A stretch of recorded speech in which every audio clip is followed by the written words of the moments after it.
ಮಿತ್ರರೇ ನಮಸ್ಕಾರ. ಮಿತ್ರರೇ, ಭಾರತ ಮತ್ತು ಪಾಕಿಸ್ತಾನದ ನಡುವೆ ಯುದ್ಧದ ಭೀತಿ ಆರಂಭವಾಗಿದೆಯಲ್ಲ, ಈ ನಡುವೆ ಎರಡು ಮಹತ್ವದ ಬೆಳವಣಿಗೆ ಆಗಿದೆ. ಮೊದಲನೇದೇನು ಕೇಳಿದ್ರೆ, ಭಾರತ ಸರ್ಕಾರ ಭಾರತದ ಮಾಧ್ಯಮಗಳಿಗೆ ಲಂಗು ಲಗಾಮ್ ಹಾಕೋದಕ್ಕೆ ಹೊರಟಿದೆ. ಯಾಕೆಂತಂದರೆ ಸದ್ಯ ದೇಶದ ಹಿತಾಸಕ್ತಿಯ ವಿರುದ್ಧವಾಗಿ ಕೆಲ ವರದಿಗಳು ಪ್ರಕಟಗೊಳ್ತಾ ಇದ್ದಾವೆ. ಅಂದರೆ ಭಾರತದ ವಿರುದ್ಧವಾಗಿ ಅವರೇನು ವರದಿ ಮಾಡ್ತಾ ಇದ್ದಾರೆ ಅಂತಲ್ಲ, ನಮ್ಮ ರಕ್ಷಣೆಗೆ ಸ್ವಲ್ಪ ತೊಡಕಾಗುವಂಥ ವರದಿಗಳು ಪ್ರಕಟಗೊಳ್ತಾ ಇದ್ದಾವೆ. ಮುಖ್ಯವಾಗಿ ಲೈವ್ ಟೆಲಿಕಾಸ್ಟ್ ಮಾಡಲಾಗ್ತಾ ಇದೆ. ನಮ್ಮ ಸೈನಿಕರು ಎಲ್ಲಿ ಹೋಗ್ತಾ ಇದ್ದಾರೆ, ಎಲ್ಲಿ ಸರ್ಚಿಂಗ್ ಆಪರೇಷನ್ ಆಗ್ತಾ ಇದೆ, ಪ್ರತಿಯೊಂದರ ಲೈವ್ ಟೆಲಿಕಾಸ್ಟ್ ಆಗ್ತಾ ಇದೆ. ಇದಕ್ಕೆ ಬ್ರೇಕ್ ಹಾಕುವಂಥ ಕೆಲಸವನ್ನು ಕೇಂದ್ರ ಸರ್ಕಾರ ಮಾಡಿದೆ. ಮಿತ್ರರೇ, ಇದು ಬಹಳ ದೊಡ್ಡ ಡೆವಲಪ್ಮೆಂಟ್. ಭಾರತ ಮುಂದೇನೋ ದೊಡ್ಡದನ್ನು ಮಾಡೋದಕ್ಕೆ ಯತ್ನ ಮಾಡ್ತಾ ಇದೆ ಅನ್ನೋದು ಕೂಡ ಇದರಿಂದ ಸ್ಪಷ್ಟ ಆಗ್ತಾ ಇದೆ. ಇದರ ಜೊತೆಗೆ ಕೆಲವರು ಇಂಡಸ್ ವಾಟರ್ ಟ್ರೀಟಿಯನ್ನು ಭಾರತ ಏನು ಈಗ ಸಸ್ಪೆಂಡ್ ಮಾಡಿದೆಯಲ್ಲ, ಅದ್ರ ಬಗ್ಗೆ ಅಪಸ್ವರ ಎತ್ತುತ್ತಾ ಇದ್ದಾರೆ. ಅದೇನು ಬಹಳ ದೊಡ್ಡ ನಿರ್ಧಾರ ಅಲ್ಲ, ಅದರಿಂದ ಏನಾಗುತ್ತೆ, ನಾವು ಎಷ್ಟು ದಿನ ಅಂತ ನೀರು ಹಿಡ್ಕೊಳ್ಳೋದಕ್ಕೆ ಸಾಧ್ಯ ಆಗುತ್ತೆ, ನಮ್ಮ ಹತ್ರ ಕೆಪಾಸಿಟಿ ಇದೆಯಾ, ಭಾರತದಲ್ಲಿ ಹರಿಯುವಂತಹ ಅಷ್ಟೂ ನೀರನ್ನು ನಾವು ಹಿಡಿದಿಟ್ಕೊಳ್ಳೋದಕ್ಕೆ ಹೇಗೆ ಸಾಧ್ಯ ಆಗುತ್ತೆ, ಇದು ನ್ಯಾಚುರಲ್ ಆಗಿ ಅಸಾಧ್ಯವಾದಂತಹ ವಿಚಾರ ಅಂತ ಹೇಳಿ, ಹೀಗಾಗಿ ಕೇಂದ್ರ ಸರ್ಕಾರ ಕೈಗೊಂಡಂತಹ ಈ ನಿರ್ಧಾರ ಅಷ್ಟೇನು ಪರಿಣಾಮ ಬೀರೋದಿಲ್ಲ ಅಂತ ಕೆಲವರು ಟೀಕೆ ಮಾಡ್ತಾ ಇದ್ದಾರೆ. ಹೀಗೆಲ್ಲ ಭಾರತದಲ್ಲಿ ಚರ್ಚೆ ನಡೀತಿರುವಂತಹ ಸಂದರ್ಭದಲ್ಲೇ ಕೇಂದ್ರ ಸರ್ಕಾರ ತೋರಿಸಿದೆ ಯಾವ ರೀತಿಯಾಗಿ ಇದು ಪರಿಣಾಮ ಬೀರುತ್ತೆ, ಪಾಕಿಸ್ತಾನ ಯಾವ ರೀತಿಯಾಗಿ ನರಳುತ್ತೆ ಅನ್ನುವಂತಹ ರಿಪೋರ್ಟ್ ಈಗಾಗಲೇ ಪಾಕಿಸ್ತಾನದಿಂದ ಬರ್ತಾ ಇದೆ. ಕೇಂದ್ರ ಸರ್ಕಾರ 4 ಗೇಟ್ಗಳನ್ನು ಓಪನ್ ಮಾಡಿರೋದು, ಒಂದೇ ಒಂದು ಡ್ಯಾಮ್ನದ್ದು. ಪಾಕಿಸ್ತಾನದಲ್ಲಿ ಎಮರ್ಜೆನ್ಸಿ ಘೋಷಣೆ ಆಗಿದೆ. ನಿನ್ನೆ ಪಪ್ಪು ಬುಟ್ಟೋ ಒಂದು ಸ್ಟೇಟ್ಮೆಂಟ್ ಕೊಟ್ಟಿದ್ನಲ್ಲ, ನಾವು ರಕ್ತ ಹರಿಸ್ತೀವಿ ಅಂತ. ಅದಕ್ಕೆ ಭಾರತ ಈಗ ಅವರಿಗೆ ಕಣ್ಣೀರು ಹರಿಸ್ತಾ ಇದೆ. ಮಿತ್ರರೇ, ಈ ಎರಡೂ ಡೆವಲಪ್ಮೆಂಟ್ಗಳ ಬಗ್ಗೆ ಈ ವಿಡಿಯೋದಲ್ಲಿ ನಿಮಗೆ ಡೀಟೇಲ್ ಆಗಿ ತಿಳಿಸ್ಕೊಡ್ತೀನಿ. ಬಹಳ ಇಂಪಾರ್ಟೆಂಟ್ ಆದಂತಹ ವಿಚಾರ. ನೀವು ಈ ವಿಡಿಯೋನ ಕೊನೆವರೆಗೂ ಮಿಸ್ ಮಾಡದೆ ನೋಡಿ. ಮಿತ್ರರೇ, ನಮ್ಮ ದೇಶದಲ್ಲಿ ಮಾಧ್ಯಮಗಳಿಗೆ ಮುಕ್ತವಾದಂತಹ ಸ್ವಾತಂತ್ರ್ಯ ಇದೆ. ನಮಗೆ ಸಂವಿಧಾನ ದತ್ತವಾಗಿ ಸಿಕ್ಕಂತಹ ಈ ಸ್ವಾತಂತ್ರ್ಯ ಸ್ವೇಚ್ಛಾಚಾರ ಆಗಬಾರದು. ಅದಕ್ಕೂ ಕೂಡ ಕೆಲವೊಂದಷ್ಟು ನಿಬಂಧನೆಗಳಿರಬೇಕು. ಎಂತಹ ಸಂದರ್ಭದಲ್ಲಿ, ರಾಷ್ಟ್ರೀಯ ಹಿತಾಸಕ್ತಿಗಳು ಬಂದಂತಹ ಸಂದರ್ಭದಲ್ಲಿ ಎಲ್ಲರೂ ಸಹ ರಾಷ್ಟ್ರದ ಹಿತಾಸಕ್ತಿಯನ್ನು ಗಮನದಲ್ಲಿಟ್ಟುಕೊಂಡೇ ವರದಿಯನ್ನು ಮಾಡಬೇಕು. ಆದರೆ ನಮ್ಮ ಮಾಧ್ಯಮಗಳು TRPಯ ಹಿಂದೆ ಬಿದ್ದುಬಿಟ್ಟು ರಾಷ್ಟ್ರದ ಹಿತಾಸಕ್ತಿಯನ್ನು ಬದಿಗೆ ತಳ್ತಾ ಇದ್ದಾವೆ. ನಾವು ಮೊದಲು ಕೊಡಬೇಕು, ನಮ್ಮಲ್ಲೇ ಮೊದಲು ಹೋಗಬೇಕು, ಎಲ್ಲರಿಗಿಂತ ಫಸ್ಟ್ ನಾವೇ ಇರಬೇಕು. ಈ ಒಂದು ಧಾವಂತದಲ್ಲಿ ರಾಷ್ಟ್ರದ ಹಿತಾಸಕ್ತಿಗೆ ಬೆಲೆ ಸಿಗ್ತಾ ಇಲ್ಲ. ಹೀಗಾಗಿ ಕೇಂದ್ರ ಸರ್ಕಾರ ಈಗ ಮಹತ್ವದ ನಿರ್ಧಾರ ಕೈಗೊಂಡಿದೆ. ಎಲ್ಲ ಮಾಧ್ಯಮ ಸಂಸ್ಥೆಗಳಿಗೂ ಕೂಡ ತಮ್ಮ ತಮ್ಮ ಜವಾಬ್ದಾರಿಯನ್ನು ನೆನಪು ಮಾಡುವಂತಹ ಒಂದು ಆದೇಶವನ್ನು ಮಾಡಿದೆ. ಅದೇನು ಕೇಳಿದ್ರೆ, ಯಾವುದೇ ಸೈನಿಕ ಕಾರ್ಯಾಚರಣೆಯ ಲೈವ್ ಟೆಲಿಕಾಸ್ಟ್ ಮಾಡುವಂತಿಲ್ಲ. ಆ ರೀತಿಯ ಲೈವ್ ಟೆಲಿಕಾಸ್ಟ್ ಅನ್ನು ಕೇಬಲ್ ಟೆಲಿವಿಷನ್ ನೆಟ್ವರ್ಕ್ 2021 ಕಾನೂನಿನ ಪ್ರಕಾರ ತಡೆ ಹಿಡಿಯಲಾಗಿದೆ. ಒಂದು ವೇಳೆ ಅದನ್ನು ಉಲ್ಲಂಘಿಸಿದ್ದೆ ಆದರೆ ಕಾನೂನು ಪ್ರಕಾರ ಕ್ರಮ ಕೈಗೊಳ್ತೀವಿ ಅಂತ ಕೇಂದ್ರ ಸರ್ಕಾರ ಹೇಳಿದೆ.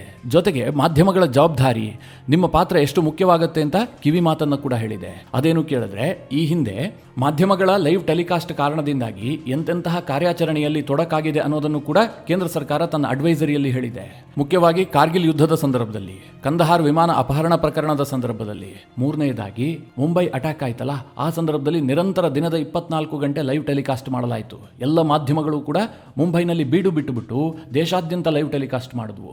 ಇದು ನಮ್ಮ ಸೇನಾ ಕಾರ್ಯಾಚರಣೆಗೆ ಬಹಳ ದೊಡ್ಡ ಅಡ್ಡಿ ಆಯಿತು, ಹೀಗಂತ ಕೇಂದ್ರ ಸರ್ಕಾರ ಅಭಿಪ್ರಾಯಪಟ್ಟಿದೆ.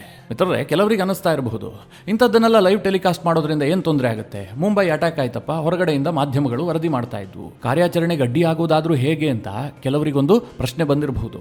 ಮಿತ್ರರೇ, 100% ಅಡ್ಡಿ ಆಗುತ್ತೆ. ಅದಕ್ಕೆ ಕೇಂದ್ರ ಸರ್ಕಾರ ಹೇಳ್ತಾ ಇದೆ, ನೀವು ಈ ರೀತಿಯಾಗಿ ಲೈವ್ ಟೆಲಿಕಾಸ್ಟ್ ಮಾಡ್ತಾ ಇದ್ರೆ ನಮ್ಮ ಪ್ರತಿ ಮೂವ್ಮೆಂಟ್ಗಳು ಕೂಡ ಶತ್ರುಗಳನ್ನು ತಲುಪುತ್ತೆ. ನಮ್ಮ ಸೈನಿಕರು ಎಲ್ಲಿದ್ದಾರೆ, ಯಾವ ಭಾಗದಲ್ಲಿದ್ದಾರೆ, ಯಾವ ರೀತಿಯಾಗಿ ಕಾರ್ಯಾಚರಣೆ ನಡೀತಾ ಇದೆ, ನಮ್ಮ ಬಳಿಯಲ್ಲಿ ಯಾವ ವೆಪನ್ಸ್ಗಳಿದ್ದಾವೆ, ಪ್ರತಿಯೊಂದು ಮಾಹಿತಿಯೂ ಕೂಡ ನಮ್ಮ ವಿರೋಧಿಗಳಿಗೆ ಗೊತ್ತಾಗುತ್ತೆ. ಹೀಗಾಗಿ ಇಂತಹ ಲೈವ್ ಟೆಲಿಕಾಸ್ಟನ್ನು ನಿರ್ಬಂಧಿಸಲಾಗ್ತಾ ಇದೆ, ಹೀಗಂತ ಕೇಂದ್ರ ಸರ್ಕಾರ ಹೇಳ್ತಾ ಇದೆ. ಮಿತ್ರರೇ, ನನಗಿದು ಬಹಳ ಅವಶ್ಯಕತೆ ಇದೆ ಅಂತ ಅನಿಸ್ತಾ ಇತ್ತು. ಯಾಕೆ ಗೊತ್ತಾ, ನಾನು ಕಳೆದ 2-3 ದಿನಗಳಿಂದ ನಿರಂತರವಾಗಿ ಮಾಧ್ಯಮಗಳನ್ನು ನೋಡ್ತಾ ಇದ್ದೀನಿ. ನಮ್ಮ ದೇಶದ ರಾಷ್ಟ್ರೀಯ ಸುದ್ದಿವಾಹಿನಿಗಳು ಈ ಪಹಲ್ಗಾಮ್ ಸೇರಿದಂತೆ ಜಮ್ಮು ಕಾಶ್ಮೀರದ ಹಲವು ಭಾಗದಲ್ಲಿ ತಮ್ಮ ರಿಪೋರ್ಟರ್ಸ್ಗಳನ್ನು ಸಾಕಷ್ಟು ಸಂಖ್ಯೆಯಲ್ಲಿ ನಿಯೋಜನೆ ಮಾಡಿಬಿಟ್ಟಿದ್ದಾವೆ. ಒಂದೊಂದು ಸಂಸ್ಥೆಯಿಂದ 3-4 ಜನ ರಿಪೋರ್ಟರ್ಸ್ಗಳು ಜಮ್ಮು ಕಾಶ್ಮೀರಕ್ಕೆ ಹೋಗಿದ್ದಾರೆ. ಈ ರಿಪೋರ್ಟರ್ಸ್ಗಳು ಏನು ಮಾಡ್ತಾ ಇದ್ದಾರೆ ಗೊತ್ತಾ, ಜಮ್ಮು ಕಾಶ್ಮೀರದಲ್ಲಿ ಸರ್ಚಿಂಗ್ ಆಪರೇಷನ್ ಆಗ್ತಾ ಇದೆಯಲ್ಲ, ಅದನ್ನು ಲೈವ್ ಟೆಲಿಕಾಸ್ಟ್ ಮಾಡ್ತಾ ಇದ್ದಾರೆ. ಅಲ್ಲಿ ತನ್ನ ಕ್ಯಾಮ್ರಾಗಳನ್ನು ಬಿಟ್ಟು ನಮ್ಮ ಸೇನಾ ಸಿಬ್ಬಂದಿಗಳು ಏನು ಮಾಡ್ತಾ ಇದ್ದಾರೆ, ಎಲ್ಲಿ ಸರ್ಚಿಂಗ್ ಆಪರೇಷನ್ ಮಾಡ್ತಾ ಇದ್ದಾರೆ, ಪ್ರತಿಯೊಂದನ್ನು ಕೂಡ ಆನ್ ಏರ್ ಮಾಡ್ತಾ ಇದ್ದಾರೆ. ಅಂದರೆ ಲೈವ್ ಆಗಿ ಪ್ರತಿ ಟಿವಿಯಲ್ಲಿ ಬರ್ತಾ ಇದೆ. ಇದು ಎಷ್ಟು ದೊಡ್ಡ ಬ್ಲಂಡರ್ ಅಂತ ಯೋಚನೆ ಮಾಡಿ. ಉದಾಹರಣೆಗೆ ಹೇಳ್ತೀನಿ, ಈಗ ಉರಿ ಸೆಕ್ಟರ್ನಲ್ಲಿ ಸರ್ಚಿಂಗ್ ಆಪರೇಷನ್ ಆಗ್ತಾ ಇದೆ ಅಂತ ಅಂದುಕೊಳ್ಳಿ. ನಮ್ಮ ಸಾಕಷ್ಟು ಸಂಖ್ಯೆಯಲ್ಲಿ ಸೈನಿಕರಲ್ಲಿ ಬೀಡು ಬಿಟ್ಟಿರ್ತಾರೆ. ಅಲ್ಲೇನೊಂದು ಅವರಿಗೆ ಮಾಹಿತಿ ಇರುತ್ತೆ, ಇಂಥಲ್ಲಿ ಉಗ್ರರಿದ್ದಾರೆ ಅಂತ. ಅಲ್ಲಿಗೆ ನಮ್ಮ ಮಾಧ್ಯಮಗಳು ಹೋಗಿರ್ತವೆ. ಒಂದಲ್ಲ ಎರಡಲ್ಲ 4-6 ಮಾಧ್ಯಮಗಳು ಅಲ್ಲಿ ಬೀಡು ಬಿಟ್ಟಿರ್ತವೆ. ಅವರೆಲ್ಲರೂ ನಿರಂತರವಾಗಿ ಲೈವ್ ಟೆಲಿಕಾಸ್ಟ್ ಮಾಡ್ತಾ ಇರ್ತಾರೆ. ಆಗ ಅಲ್ಲೇ ಇರುವಂತಹ ಶತ್ರು ಅಂದರೆ ಉಗ್ರಗಾಮಿಗಳಿಗೆ ಆ ಮಾಹಿತಿ ಕ್ಷಣ ಕ್ಷಣಕ್ಕೂ ಬರ್ತಾ ಇರುತ್ತೆ. ಎಲ್ಲಿದ್ದಾರೆ ಸೈನಿಕರು, ಅವರ ಪೊಸಿಷನ್ ಏನಿದೆ, ಅವರ ಕೈಲಿ ಏನೇನು ಶಸ್ತ್ರಾಸ್ತ್ರ ಇದೆ, ಯಾವ ರೀತಿಯಾಗಿ ಅವರು ಕಾರ್ಯಾಚರಣೆ ಮಾಡ್ತಾ ಇದ್ದಾರೆ, ನಾವು ಯಾವ ರೀತಿಯಾಗಿ ಅವರ ಮೇಲೆ ಅಟ್ಯಾಕ್ ಮಾಡಬಹುದು, ಎಲ್ಲ ಮಾಹಿತಿಯೂ ಕೂಡ ಶತ್ರುಗಳಿಗೆ ಸಿಗುತ್ತೆ. ಹೀಗಾಗಿ ಮಾಧ್ಯಮಗಳು ಬಹಳ ಜವಾಬ್ದಾರಿಯುತವಾಗಿ ವರ್ತಿಸಬೇಕು. ಇಂತಹ ಲೈವ್ ಟೆಲಿಕಾಸ್ಟ್ಗಳನ್ನು ಮಾಡಬಾರ್ದು. ಇದರಿಂದ ಇನ್ನೊಂದು ಅನಾಹುತವೂ ಕೂಡ ಇರುತ್ತೆ. ಈಗ ಈಗ ಸರ್ಚಿಂಗ್ ಆಪರೇಷನ್ ಆಗುವಂಥ ಸ್ಥಳದಲ್ಲಿ ವರದಿಗಾರರು ಹೋಗಿದ್ದೆ ಆದರೆ ಸೈನಿಕರಿಗೆ ಒಂದು ರೀತಿಯ ಒತ್ತಡ ಉಂಟಾಗುತ್ತೆ. ಅವರೇನೇ ಕಾರ್ಯಾಚರಣೆ ಮಾಡುವಂತಹ ಸಂದರ್ಭದಲ್ಲೂ ಕೂಡ ವರದಿಗಾರರು ಎದುರಾಗ್ತಾರೆ. ಶತ್ರುಗಳು ದಾಳಿ ಮಾಡಿದಂತಹ ಸಂದರ್ಭದಲ್ಲಿ ಮುಕ್ತವಾಗಿ ದಾಳಿ ಮಾಡೋದಕ್ಕೂ ಕೂಡ ಅವಕಾಶ ಇರೋದಿಲ್ಲ. ಒಂದು ಕಡೆ ಸೈನಿಕರು ಆತ್ಮರಕ್ಷಣೆಯನ್ನು ಮಾಡಿಕೊಳ್ಬೇಕು, ಶತ್ರುಗಳನ್ನು ಹೊಡೆದುರುಳಿಸಬೇಕು, ಜೊತೆಗೆ ಈ ರಿಪೋರ್ಟರ್ಸ್ಗಳು ಕ್ಯಾಮ್ರಾಮನ್ಗಳನ್ನು ರಕ್ಷಿಸುವಂತಹ ಜವಾಬ್ದಾರಿಯೂ ಕೂಡ ಅವರದ್ದೇ ಆಗಿರುತ್ತೆ. ಇದು ಅನಗತ್ಯವಾಗಿ ಆಗುವಂತಹ ವಿಚಾರ. ಹೀಗಾಗಿ ಇಂತಹ ಲೈವ್ ಟೆಲಿಕಾಸ್ಟ್ಗಳನ್ನು ಮಾಡಬಾರದು ಅಂತ ಹೇಳಿ ಕೇಂದ್ರ ಸರ್ಕಾರ ಕಟ್ಟಪ್ಪಣೆಯನ್ನು ಮಾಡಿದೆ. ಹಾಗೆ ನೋಡೋಕೆ ಹೋದರೆ ಮಿತ್ರರೇ, ನಮ್ಮ ಕೇಂದ್ರ ಸರ್ಕಾರ ಆಗಿರಬಹುದು, ನಮ್ಮ ಡಿಫೆನ್ಸ್ ಡಿಪಾರ್ಟ್ಮೆಂಟ್ ಆಗಿರಬಹುದು, ನಮ್ಮ ಸೇನೆ ಆಗಿರಬಹುದು, ಯಾವ ಸುದ್ದಿಯನ್ನು ಜನರಿಗೆ ತಲುಪಿಸಬೇಕೋ ಅಥವಾ ನಮ್ಮ ಶತ್ರುಗಳಿಗೆ ತಲುಪಿಸಬೇಕೋ ಅದನ್ನು ಆಗಾಗ ತಲುಪಿಸ್ತಾ ಇರ್ತಾರೆ. ನಿಮಗೆ ಚಿಕ್ಕದಾಗಿ ಉದಾಹರಣೆ ಹೇಳಬೇಕು ಅಂತಂದರೆ, ನಿನ್ನೆ ಒಂದೇ ದಿನ ಭಾರತೀಯ ಆರ್ಮಿ ಮತ್ತು ನೇವಿ ಸೋಷಿಯಲ್ ಮೀಡಿಯಾದಲ್ಲಿ 2 ವಿಡಿಯೋಗಳನ್ನು ರಿಲೀಸ್ ಮಾಡಿತ್ತು. ಇದನ್ನ ಮಾಧ್ಯಮಗಳು ಹೆಚ್ಚು ಪ್ರಚಾರ ಕೊಡಬೇಕು. ಯಾಕೆ ಅಂತಂದರೆ ಅಲ್ಲಿ ನಮ್ಮ ಪವರನ್ನು ತೋರಿಸುವಂತಹ ಒಂದಷ್ಟು ತುಣುಕುಗಳನ್ನು ನಮ್ಮ ಸೇನೆಯೇ ರಿವೀಲ್ ಮಾಡಿತ್ತು. ಅದು ಶತ್ರುಗಳಿಗೆ ನಡುಕ ಹುಟ್ಟಿಸುವ ಉದ್ದೇಶದಿಂದ ಕೆಲವೊಂದಷ್ಟು ಅಂಶಗಳನ್ನು ಪಬ್ಲಿಕ್ ಡೊಮೈನ್ಗೆ ಭಾರತೀಯ ಸೇನೆಯೇ ರಿವೀಲ್ ಮಾಡಿಬಿಡುತ್ತೆ.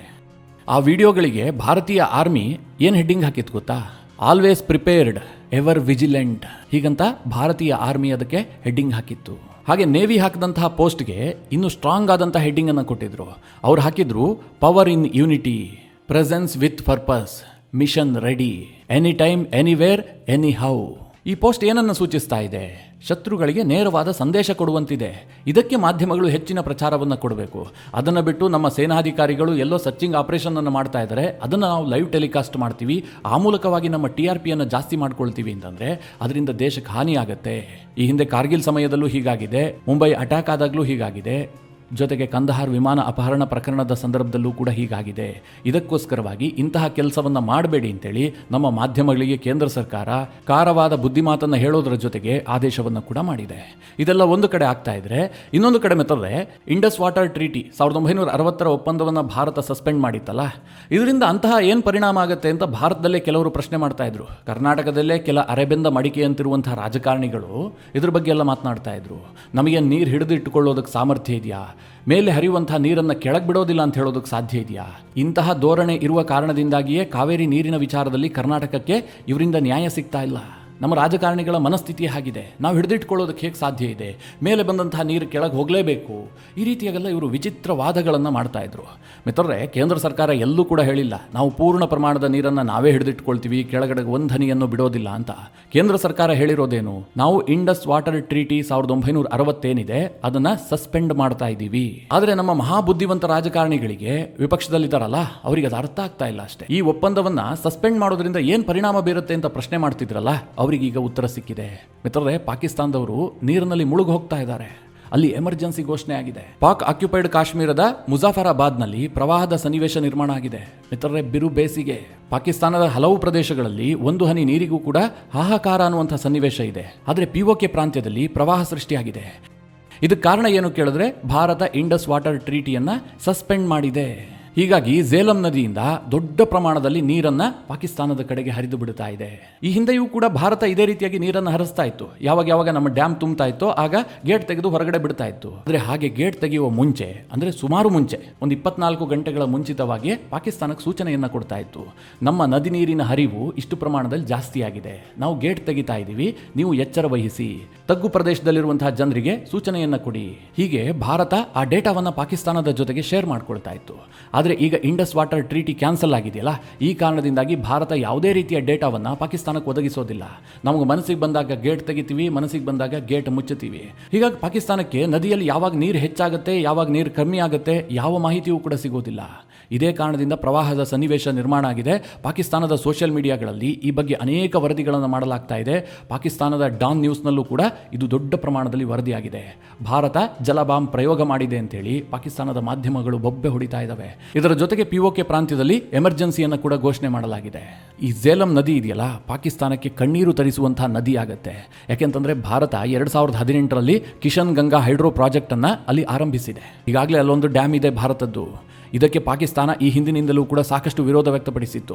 ಕಾರಣ ಏನು ಕೇಳಿದ್ರೆ, ಈ ಝೇಲಂ ನದಿಯ ಮೇಲೆ ಪೂರ್ಣ ಅಧಿಕಾರ ಇರುವಂತಹದ್ದು ಪಾಕಿಸ್ತಾನಕ್ಕೆ. ಅಂದರೆ 1960ರ ಇಂಡಸ್ ವಾಟರ್ ಟ್ರೀಟಿ ನಿಯಮದ ಪ್ರಕಾರ. ಆದರೂ ಸಹ ಭಾರತಕ್ಕೆ 20% ಅಧಿಕಾರ ಇತ್ತಲ್ಲ, ಆ ಅಧಿಕಾರ ವ್ಯಾಪ್ತಿಯಲ್ಲೇ ನಾವು ಒಂದು ಡ್ಯಾಮ್ ಅನ್ನು ಕಟ್ಕೊಂಡಿದ್ವಿ.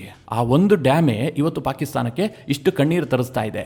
ಮುಂದಿನ ದಿನಗಳಲ್ಲಿ ಮಿತ್ರರೇ ಇನ್ನೊಂದೆರಡು ಡ್ಯಾಮ್ಗಳನ್ನು ಭಾರತ ಕಟ್ಕೊಂಡಿದ್ದೆ ಆದರೆ ಪಾಕಿಸ್ತಾನ ಕೆಳಗಡೆ ವಿಲವಿಲ ಒದ್ದಾಡಬೇಕು. ಭಾರತದ ಈ ಇಂಡಸ್ ವಾಟರ್ ಟ್ರೀಟಿಯನ್ನು ಸಸ್ಪೆಂಡ್ ಮಾಡುವಂತಹ ನಿರ್ಧಾರ ಇದೆಯಲ್ಲ, ಇದು ಪಾಕಿಸ್ತಾನದ ಮೇಲೆ ಎಷ್ಟು ಪ್ರಭಾವ ಬೀರುತ್ತೆ, ಪಾಕಿಸ್ತಾನ ಇದರಿಂದ ಯಾವ ರೀತಿಯಾಗಿ ಹೈರಾಣಾಗಿ ಹೋಗುತ್ತೆ ಅನ್ನೋದಕ್ಕೆ ಇತ್ತೀಚೆಗೆ ನ್ಯೂಯಾರ್ಕ್ ಟೈಮ್ಸ್ ಒಂದು ವರದಿಯನ್ನು ಪ್ರಕಟ ಮಾಡಿತ್ತು. ಮಿತ್ರರೇ, ಭಾರತದ ಮಾಧ್ಯಮಗಳು ವರದಿ ಪ್ರಕಟಿಸಿದ್ರೆ ಭಾರತದ ಆಂಗಲ್ನಲ್ಲಿ ವರದಿಯನ್ನು ಪ್ರಕಟ ಮಾಡಿರ್ತವೆ, ಅದನ್ನು ನಂಬೋದಕ್ಕೆ ಸಾಧ್ಯ ಇಲ್ಲ ಅಂತ ಕೆಲವರು ಹೇಳಬಹುದು. ಅಂತವರು ಈ ನ್ಯೂಯಾರ್ಕ್ ಟೈಮ್ಸ್ ವರದಿಯನ್ನ ಓದಬೇಕು.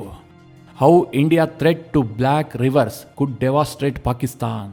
ಇದೇ ಹೆಡ್ಡಿಂಗ್ನಲ್ಲಿ ನ್ಯೂಯಾರ್ಕ್ ಟೈಮ್ಸ್ ವರದಿಯನ್ನು ಪ್ರಕಟಿಸಿದೆ. ಇದನ್ನು ಅನೇಕ ಪಾಕಿಸ್ತಾನಿಯರು ಶೇರ್ ಮಾಡಿದ್ರು. ಈ ವರದಿಯಲ್ಲಿ ಬಹಳ ಸವಿಸ್ತಾರವಾಗಿ ಬರೆಯಲಾಗಿದೆ. ಭಾರತ ಏನಾದರೂ ನೀರನ್ನು ತಡೆಯುವಂತಹ ಪ್ರಯತ್ನ ಮಾಡಿದ್ದೆ ಆದರೆ ಪಾಕಿಸ್ತಾನ ಯಾವ ರೀತಿಯಲ್ಲಿ ಹೈರಾಣ ಆಗುತ್ತೆ, ಪಾಕಿಸ್ತಾನಕ್ಕೆ ಎಂತೆಂತಹ ಸಮಸ್ಯೆ ಆಗುತ್ತೆ. ಮಿತ್ರರೇ, ಭಾರತ ಇದನ್ನು ಕಂಟಿನ್ಯೂಸ್ ಆಗಿ 3-4 ವರ್ಷ ಮಾಡಿದ್ದೆ ಆದರೆ ಪಾಕಿಸ್ತಾನದ ಅಗ್ರಿಕಲ್ಚರ್ ಕಂಪ್ಲೀಟ್ ಆಗಿ ತಲೆ ಕೆಳಗಾಗುತ್ತೆ. ಅಗ್ರಿಕಲ್ಚರನ್ನೇ ಆಶ್ರಯಿಸಿ ಬದುಕ್ತಾ ಇರುವಂತಹ ಪಾಕಿಸ್ತಾನದ ರೈತರು ಗುಳೆ ಹೋಗುವಂತಹ ಸ್ಥಿತಿ ಬಂದರೂ ಆಶ್ಚರ್ಯ ಇಲ್ಲ. ಅಂದ್ರೆ ಇದು ಅಷ್ಟು ಪರಿಣಾಮಕಾರಿಯಾದಂತಹ ಅಸ್ತ್ರ. ಸಾಮಾನ್ಯವಾಗಿ ಮಿತ್ರರೇ, ಭಾರತ ಹಿಂದೆಂದೂ ಈ ರೀತಿಯಾಗಿ ಮಾಡ್ತಾ ಇರಲಿಲ್ಲ. ಯಾಕೆಂದ್ರೆ ಭಾರತಕ್ಕೂ ಮತ್ತು ಪಾಕಿಸ್ತಾನಕ್ಕೂ ಅನೇಕ ವೈರುಧ್ಯಗಳಿದ್ದಾವೆ. ಆದರೆ ಇದನ್ನು ನಾವು ಮಾತುಕತೆ ಮೂಲಕ ಬಗೆಹರಿಸ್ಕೊಳ್ತೀವಿ. ಅವ್ರೇನಾದರೂ ನಮ್ಮ ಜೊತೆಗೆ ಹೋರಾಟ ಮಾಡೋದಿದ್ರೆ ನಮ್ಮ ಸೈನಿಕರ ಜೊತೆಗೆ ಹೋರಾಟ ಮಾಡಲಿ. ಪಾಕಿಸ್ತಾನದ ನಾಗರಿಕರ ಮೇಲೆ ನಾವು ಯಾಕೆ ಗದಾಪ್ರಹಾರ ಮಾಡಬೇಕು ಅಂತ ಭಾರತ ಬಹಳ ತಾಳ್ಮೆಯನ್ನು ವಹಿಸಿತ್ತು. ಆದರೆ ಈಗ ಯಾವಾಗ ಭಾರತದ ಅಮಾಯಕ ಪ್ರವಾಸಿಗರ ಮೇಲೆ ಅವರು ದಾಳಿ ಮಾಡ್ತಾರೆ, ಉಗ್ರಗಾಮಿಗಳನ್ನು ಕಳಿಸಿ ಬಹಳ ಹೀನ ಕೃತ್ಯವನ್ನು ಮಾಡ್ತಾರೆ, ಇನ್ನು ನಾವು ಈ ರೀತಿಯ ಧೋರಣೆಯನ್ನು ಅನುಸರಿಸೋದ್ರಲ್ಲಿ ಅರ್ಥವೇ ಇಲ್ಲ. ಮುಳ್ಳನ್ನು ಮುಳ್ಳಿನಿಂದಲೇ ತೆಗಿಬೇಕು ಅಂತೇಳಿ ಭಾರತ ಈ ಜಲಬಾಂಬನ್ನು ಪ್ರಯೋಗ ಮಾಡ್ತಾ ಇದೆ. ಮಿತ್ರರೇ, ನಿನ್ನೆ ತಾನೇ ಬುಟ್ಟೋ ಹೇಳಿದ್ನಲ್ಲ, ನಾವು ಭಾರತೀಯರ ರಕ್ತವನ್ನು ಸಿಂಧೂ ನದಿಯಲ್ಲಿ ಹರಿಸ್ತೀವಿ ಅಂತ. ಅವನಿಗೆ ಭಾರತ ಈಗ ಉತ್ತರ ಕೊಟ್ಟಿದೆ ಅಂತ ನಾನು ಭಾವಿಸಿದ್ದೀನಿ. ಈಗ ಪಾಕಿಸ್ತಾನದವರು ಕಣ್ಣೀರು ಹರಿಸ್ತಾ ಇದ್ದಾರೆ. ಸಿಂಧೂ ನದಿಯಲ್ಲಿ ಕೊಚ್ಕೊಂಡು ಹೋದವರು ಅರಬ್ಬಿ ಸಮುದ್ರದಲ್ಲಿ ಸಿಗುವಂತಹ ಪರಿಸ್ಥಿತಿ ಉಂಟಾಗುತ್ತೆ ಭಾರತ ಇದನ್ನೇ 4 ಸಲ ಮಾಡಿದ್ರೆ. ಇದರ ಜೊತೆಗೆ ಮಿತ್ರರೇ, ಇನ್ನೊಂದು ಸಣ್ಣ ಇನ್ಫಾರ್ಮೇಶನ್ ಇದೆ, ಅದನ್ನು ಕೂಡ ಈಗಲೇ ಹೇಳ್ಬಿಡ್ತೀನಿ. ಭಾರತ ಯುದ್ಧ ಅಥವಾ ಸೈನಿಕ ಕಾರ್ಯಾಚರಣೆಗೆ ಸಿದ್ಧತೆಯನ್ನ ಮಾಡ್ತಾ ಇದೆ ಎನ್ನುವಂಥದ್ದು ಮುಚ್ಚಿಟ್ಟಿರುವ ವಿಚಾರವೇನೂ ಅಲ್ಲ, ಜಗಜ್ಜಾಹೀರಾಗಿರುವಂತಹ ವಿಚಾರವೇ. ಇದರ ನಡುವೆ ಭಾರತ ಅಂತಾರಾಷ್ಟ್ರೀಯ ಸಮುದಾಯದ ಬೆಂಬಲವನ್ನು ಕೇಳ್ತಾ ಇದೆ, ಹಂತ ಹಂತವಾಗಿ ಅದನ್ನು ಸಂಪಾದಿಸ್ತಾ ಇದೆ ಕೂಡ. ಈಗಾಗಲೇ ಜೈಶಂಕರ್ ಅವರು ಈಜಿಪ್ಟ್ನ ವಿದೇಶಾಂಗ ಮಂತ್ರಿಯ ಜೊತೆಗೆ ಮಾತನಾಡಿದ್ದಾರೆ. ಮಾತುಕತೆ ಆದ ಬಳಿಕ ಜೈಶಂಕರ್ ಅವರು ಮಾಡಿದಂತಹ ಟ್ವೀಟ್ ಇದೆಯಲ್ಲ, ಇದು ಅನೇಕ ಅಂಶಗಳನ್ನು ಬಹಿರಂಗಗೊಳಿಸಿದೆ.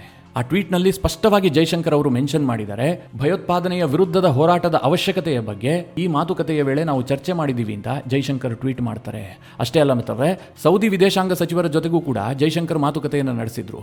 ಆಗ್ಲೂ ಕೂಡ ಜೈಶಂಕರ್ ಟ್ವೀಟ್ ಮಾಡ್ತಾರೆ, ಈ ಪೆಹಲ್ಗಾಮ್ ದಾಳಿಗೆ ಕ್ರಾಸ್ ಬಾರ್ಡರ್ ಲಿಂಕೇಜ್ ಯಾವ ರೀತಿಯಾಗಿದೆ ಅನ್ನೋದ್ರ ಬಗ್ಗೆ ನಾನು ಮಾಹಿತಿ ನೀಡಿದ್ದೀನಿ, ಆ ಬಗ್ಗೆ ಚರ್ಚೆ ಆಗಿದೆ ಹೀಗಂತ ಜೈಶಂಕರ್ ಮೆನ್ಷನ್ ಮಾಡ್ತಾರೆ. ಇದೆಲ್ಲವೂ ಕೂಡ ಸಹಜವಾಗಿ ಭಾರತದ ಸಿದ್ಧತೆಯನ್ನ ಜಗತ್ತಿಗೆ ತೋರಿಸ್ತಾ ಇದೆ. ಈಗ ರಾತ್ರೋರಾತ್ರಿ ಭಾರತ ಪಾಕಿಸ್ತಾನಕ್ಕೆ ಯಾವುದೋ ರೂಪದಲ್ಲಿ ಹೊಡೆಯುತ್ತಲ್ಲ, ಮಾರನೇ ದಿನ ಬೆಳಗ್ಗೆ ಎದ್ದು ಎಲ್ಲ ದೇಶಗಳು ಇದನ್ನು ಖಂಡಿಸಬಾರದು. ಭಾರತ ಯಾಕೋಸ್ಕರವಾಗಿ ಅವರಿಗೆ ಹೊಡೆದಿದೆ ಅನ್ನುವಂಥದ್ದು ಅವ್ರಿಗೆ ಮೊದಲೇ ಗೊತ್ತಿರಬೇಕು. ಅದಕ್ಕೋಸ್ಕರವಾಗಿ ಭಾರತ ಗ್ರೌಂಡ್ ಅನ್ನು ತಯಾರಿ ಮಾಡಿಕೊಳ್ತಾ ಇದೆ. ಇದನ್ನ ಪಾಕಿಸ್ತಾನ ಬಹಳ ಸ್ಪಷ್ಟವಾಗಿ ಅರ್ಥ ಮಾಡಿಕೊಂಡಿದೆ. ಅದಕ್ಕೆ ಪಾಕಿಸ್ತಾನದ ಪ್ರಧಾನಿ ಹೇಳ್ತಾ ಇರುವಂತದ್ದು, ನಾವು ಟ್ರಾನ್ಸ್ಪರೆಂಟ್ ಆದಂತಹ ನ್ಯೂಟ್ರಲ್ ತನಿಖೆಗೆ ಸಿದ್ಧ ಇದ್ದೀವಿ, ಈ ಬಗ್ಗೆ ನಾವು ತನಿಖೆಯನ್ನು ಎದುರಿಸ್ತೀವಿ ಹೀಗಂತ ಪಾಕಿಸ್ತಾನದ ಪ್ರಧಾನಿ ಸ್ಟೇಟ್ಮೆಂಟ್ ಕೊಡ್ತಾ ಇದ್ದಾರೆ. ಮತ್ತ ಕಡೆಯಲ್ಲಿ ಈ ಪೆಹಲ್ಗಾಮ್ ದಾಳಿ ಆಗ್ತಿದ್ದ ಹಾಗೆ ನಾವೇ ಮಾಡಿದ್ದು ಈ ಗನಂಧಾರಿ ಕೆಲಸವನ್ನ ಅಂತ ಹೇಳಿ ದಿ ರೆಸಿಸ್ಟೆನ್ಸ್ ಫೋರ್ಸ್ ಒಪ್ಕೊಂಡಿತ್ತಲ್ಲ, ಈಗ ಅದು ಉಲ್ಟಾ ಹೊಡಿತಾ ಇದೆ. ಇನ್ಶಾ ಅಲ್ಲಾ ನಾವು ಅದನ್ನ ಮಾಡಿಯೇ ಇಲ್ಲ ಹೀಗಂತ TRF ಹೇಳ್ತಾ ಇದೆ. ಇದರ ಅರ್ಥ ಏನು ಕೇಳಿದ್ರೆ, ಪಾಕ್ ಮಿಲಿಟರಿ ಆ TRF ಸಂಘಟನೆಗೆ ಒತ್ತಡ ಹಾಕಿದೆ, ನೀವು ಹಿಂದೆ ಸರಿರಿ, ನಿಮ್ಮ ಒಂದು ಸ್ಟೇಟ್ಮೆಂಟ್ನಿಂದಾಗಿ ನಮ್ಮ ಮೇಲೆ ಈ ರೀತಿ ಆರೋಪಗಳು ಬರ್ತಾ ಇದೆ, ನಮ್ಮ ಎಲ್ಲ ಮುಖವಾಡ ಕಳಚಿ ಹೋಗ್ತಾ ಇದೆ ಹೀಗಂತ ಪಾಕಿಸ್ತಾನದ ಸೇನೆ ಹೇಳ್ತಾ ಇದೆ. ಅದಕ್ಕೋಸ್ಕರವಾಗಿ ಆ ಉಗ್ರ ಸಂಘಟನೆ ಈಗ ಉಲ್ಟಾ ಹೊಡಿತಾ ಇರುವಂತದ್ದು. ನಮ್ಮ ವೆಬ್ಸೈಟ್ ಎಲ್ಲ ಹ್ಯಾಕ್ ಆಗಿ ಹೋಗ್ಬಿಟ್ಟಿತ್ತು, ಭಾರತದವರೇ ಇದನ್ನ ಮಾಡ್ಕೊಂಡಿದ್ದಾರೆ, ನಾವು ಇನ್ವೆಸ್ಟಿಗೇಷನ್ ಮಾಡ್ತೀವಿ ಹೀಗೆಲ್ಲ ಆ ಉಗ್ರ ಸಂಘಟನೆ ಹುಯ್ಕೊಳ್ಳೋದಕ್ಕೆ ಶುರು ಮಾಡಿದೆ. ಅಂದರೆ ಈ ಬಗ್ಗೆ ನಿಮ್ಮ ಅನಿಸಿಕೆ ಅಭಿಪ್ರಾಯವನ್ನು ಕಮೆಂಟ್ ಮಾಡುವ ಮೂಲಕ ನಮಗೆ ತಿಳಿಸಿ. ಹಾಗೆ ನಿಮಗೆ ಈ ವಿಡಿಯೋ ಇಷ್ಟವಾದರೆ ಲೈಕ್ ಮಾಡಿ. ಜೊತೆಗೆ ನೀವಿನ್ನೂ ನಿಮ್ಮ ನೆಚ್ಚಿನ ಸಂಸ್ಕಾರ ಸೌರಭ ಯೂಟ್ಯೂಬ್ ಚಾನಲ್ನ ಸಬ್ಸ್ಕ್ರೈಬ್ ಮಾಡಿಲ್ಲ ಅಂತಾದರೆ ಈ ಕೂಡಲೇ ಸಬ್ಸ್ಕ್ರೈಬ್ ಮಾಡಿ. ಮುಂದಿನ ಎಲ್ಲ ಅಪ್ಡೇಟ್ಗಳ ನೋಟಿಫಿಕೇಷನ್ಗಾಗಿ ಬೆಲ್ ಐಕಾನ್ ಒತ್ತಿ.